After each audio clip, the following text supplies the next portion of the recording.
ദുൽഖർ സൽമാൻ എന്ന നടൻ സിനിമയിലെത്തിയിട്ട് 7 വർഷം തികയുകയാണ്. മലയാളവും തമിഴും തെലുങ്കും കടന്ന് ബോളിവുഡിൽ വരെ എത്തിയ ദുൽഖറിന്റെ വളർച്ച വേഗത്തിലായിരുന്നു. 7 വർഷം മുൻപ് ശ്രീനാഥ് രാജേന്ദ്രൻ ചിത്രം സെക്കൻഡ് ഷോയിലൂടെയാണ് ദുൽഖർ സിനിമാ രംഗത്തേക്ക് പ്രവേശിക്കുന്നത്. 2012 ഫെബ്രുവരി 3-നാണ് ചിത്രം തിയേറ്ററുകളിൽ എത്തിയത്.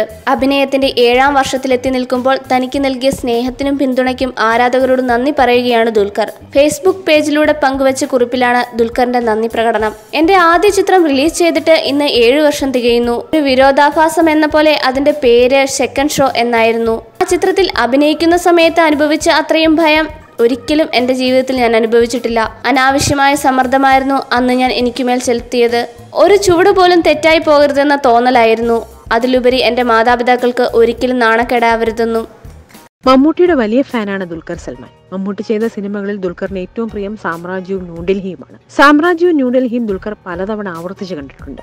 എന്നാൽ ദുൽഖർ ഓർമ്മ വെച്ച നാൾ മുതൽ ഏറ്റവും കൂടുതൽ തവണ കണ്ടത് ഒരൊറ്റ മമ്മൂട്ടി ചിത്രമാണ്. സത്യൻ അന്തിക്കാട് മമ്മൂട്ടി ടീമിന്റെ കളിക്കളം. 150-ലേറെ തവണയാണ് ദുൽഖർ കളിക്കളം കണ്ടത്. ദുൽഖറിന് 4 വയസ്സുള്ളപ്പോഴാണ് കളിക്കളം റിലീസ് ചെയ്യുന്നത്. സ്കൂളിൽ പഠിക്കുമ്പോഴാണ് ദുൽഖർ ആദ്യമായി കളിക്കളം കാണുന്നത്. കളിക്കളത്തിന്റെ വീഡിയോ കാസറ്റ് ആയിരുന്നു സ്കൂളിലെ കൂട്ടുകാർക്ക് കൊടുത്തിരുന്നത്. മോഹൻലാലിനെയോ മമ്മൂട്ടിയോ കൂടുതൽ ഇഷ്ടം? മലയാള സിനിമയിലെ പല താരങ്ങൾക്കും ഒരിക്കലെങ്കിലും അഭിമുഖീകരിക്കേണ്ടി വന്നിട്ടുള്ള ചോദ്യമാണിത്. പലരും ഒഴിഞ്ഞു മാറിയിട്ടും ചിലർ ഇതിന് ഉത്തരം പറഞ്ഞിട്ടുമുണ്ട്. ഒരിക്കൽ ഒരു തമിഴ് ചാനലിന് നൽകിയ അഭിമുഖത്തിൽ ഈ ചോദ്യം ചോദിച്ചപ്പോൾ മോഹൻലാൽ ആണെന്ന് പൃഥ്വിരാജ് തുറന്നു പറഞ്ഞിരുന്നു. ഈ ചോദ്യം ഒരിക്കൽ അഭിമുഖീകരിക്കേണ്ടി വന്നപ്പോൾ മമ്മൂട്ടിയാണെന്നായിരുന്നു നിവിൻ പോളിയുടെ മറുപടി. എന്നാൽ ഇതേ ചോദ്യം യൂത്ത് ഐക്കൺ ദുൽഖറിനോട് ചോദിച്ചാലോ?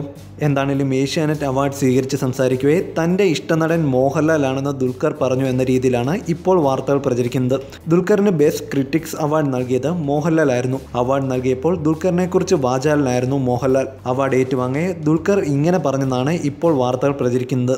ഞാൻ ഒരിക്കലും വാപ്പച്ചയെ കണ്ടല്ല അഭിനയത്തോട് താല്പര്യം കാണിച്ചതും സിനിമയിൽ എത്തിയതും. എന്നെ നിറമുള്ള സ്വപ്നങ്ങൾ കാണിച്ചു തന്നത് ലാലങ്കിളാണ് എന്ന് ദുൽഖർ പറഞ്ഞതായാണ് ഇപ്പോൾ സോഷ്യൽ മീഡിയയിൽ പ്രചരിക്കുന്നത്. ചില മോഹൻലാൽ ഫാൻസ് പേജിലാണ് ഇത്തരത്തിൽ പോസ്റ്റുകൾ പ്രത്യക്ഷപ്പെട്ടത്. എന്താണെങ്കിലും ഏഷ്യാനെറ്റ് അവാർഡിന്റെ ടെലികാസ്റ്റിനായി കാത്തിരിക്കാം. ശരിക്കും അവാർഡ് ഏറ്റുവാങ്ങുവേ ദുൽഖർ എന്താണ് പറഞ്ഞതെന്നറിയാൻ.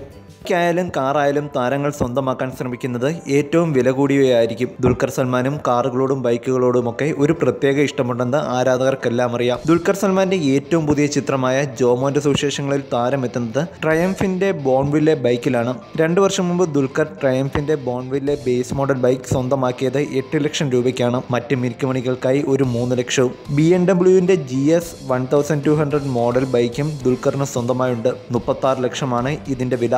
അഡ്വഞ്ചർ ബൈക്കുകളും ക്ലാസിക് ബൈക്കുകളും ഏറെ ഇഷ്ടപ്പെടുന്ന ഈ താരപുത്രന് ഒരു വലിയ ആഗ്രഹമുണ്ട്. താൻ നായകനായി എത്തിയ നീലാകാശം പച്ചക്കടൽ ചുവന്ന ഭൂമി എന്ന സിനിമയിലെ പോലെ ഒരു ബൈക്ക് റൈഡ് നടത്തണം. മറ്റെങ്ങോട്ടുമല്ല, ഹിമാലയത്തിലേക്ക്. സിനിമാ തിരക്കുകൾക്കിടയിൽ എന്തെങ്കിലും കുറച്ച് ദിവസം വീണ് കിട്ടിയാൽ തൻ്റെ ബൈക്കിൽ ഹിമാലയത്തിലേക്ക് ഒരു യാത്ര പോകാനാണ് ദുൽഖർ സൽമാൻ പ്ലാൻ ചെയ്യുന്നത്. മറ്റൊരു താരപുത്രനായ പ്രണവ് മോഹൻലാലും ഒരുപാട് യാത്രകൾ ചെയ്യാൻ ഇഷ്ടപ്പെടുന്നയാളാണ്. ഹിമാലയം ഉൾപ്പെടെയുള്ള പുണ്യഭൂമികളിലൂടെ യാത്ര ചെയ്യുന്ന പ്രണവിന്റെ ഫോട്ടോ സോഷ്യൽ മീഡിയയിൽ വൈറലായിരുന്നു.